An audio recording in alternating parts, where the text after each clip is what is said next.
No matter what happens in Washington, the NPR Politics Podcast is here for you. For the latest news, insights, and analysis from the election and beyond, listen to the NPR Politics Podcast.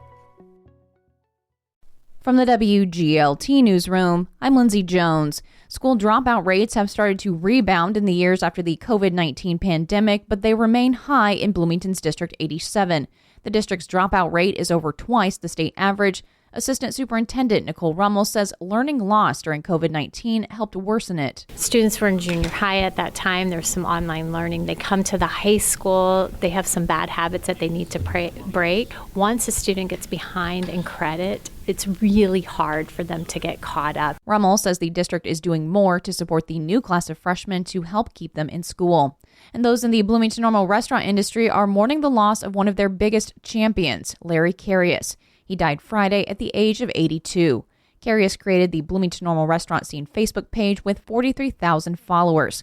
Carius was the first to report most restaurant openings, closings, and renovations in the restaurant-loving community. A West Bloomington gym is working to make rock climbing more inclusive. Upper Limits Rock Gym and Pro Shop recently launched a monthly session for people with Parkinson's disease. Marketing manager Andy Peterson leads the Parkinson's Climb Night. He says when participants walk up to the wall, magic happens. One of our attendees, her hands were such that her fingers were bent backwards. And when her hand met that first hold, her fingers just went right around it. And that's a moment that I don't think I'll ever forget. Parkinson's Climb Night meets on the last Monday of each month and averages 3 to 10 participants. The Illinois State University football team has secured its first postseason berth in 5 years. The Redbirds will play AT Southeast Missouri State this Saturday. ISU earned a higher seed to host, but Hancock Stadium is hosting the Illinois High School State Football Finals this weekend. Coach Brock Spack says he's not worried about the road trip.